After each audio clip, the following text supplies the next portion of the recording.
Time for 7 First Alert weather. We'll talk about some other high numbers, hot temperatures, and yes, it sounds like a broken record. I don't know if we'll break any actual records this week, but talking about the heat so much, not a whole lot to say about it other than it's going to be hot. We'll compare it to where we should be for this time of year. 95, our average high for this time of year through August 1st, which is as hot as our average highs get. So this is at least typically the hottest part of the year. We were just talking about that during the commercial break. So kind of winding down, or at least starting that downhill slide as we move into the month of August. This final week of July, though, is going to feel very hot. Consecutive triple-digit days. We already had a streak of 6 in a row, and that takes us up to a tally of 9 triple-digit days for the summer so far. I think we're headed into at least another 5 in a row, if not 6, if not even 7. The record for the longest streak of triple-digit days, it's happened 4 times that we've had 9 days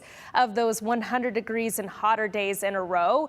And that happened last summer, which went down in the record books as the hottest summer on record for Boise. Now, typically we'd see about 9 triple-digit days throughout the entire summer. And I mentioned before, that is where our tally stands for this summer so far, but we're going to tack on to that. So Brian and I were already taking some friendly bets on whether or not we'll tie with this 18. I think we could really get close to it. I don't know about the record there. 20 triple-digit days is the record for the most in a summer that happened in 2003, also a very hot summer. Now, the real problem, I think, I guess this is my opinion, it's all, subjective here, but it's not necessarily how hot it gets in the afternoon, but the fact that it doesn't really cool off a whole lot in a 24-hour period. So where our low temperatures are just kind of hovering around 70 degrees and it doesn't get a whole lot cooler than that, unless, of course, you head up in elevation to escape the heat a little bit, the hottest temperatures within the Treasure Valley. The heat is on. I mentioned before, I sound like a broken record, but I don't think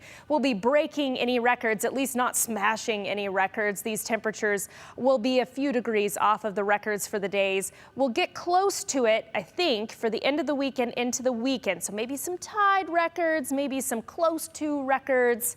Record territory, I suppose, but again, not smashing any records, not expected to anyway. Weather timeline through the overnight hours, not as cool as this morning. We're looking for temperatures in the low to mid 60s for the Treasure Valley. A little cooler down through the Magic Valley in the morning, not in the afternoon, mid to upper 90s. In our Central Mountains, some patchy smoke coming in from the Salmon Chalice National Forest there, those fires burning in the area. West Central Mountains looking for highs in the low 90s for Long Valley, and a whole lot of numbers to cram in here for the Treasure Valley. 105 for Weiser in Ontario tomorrow, 101 in Boise. So cruising past that century mark, and it happens very quickly. If you haven't experienced that through the last several days, how quickly it warms up. I've tried to set my alarm for as early as I can to get out, catch that window before the temperatures just skyrocket.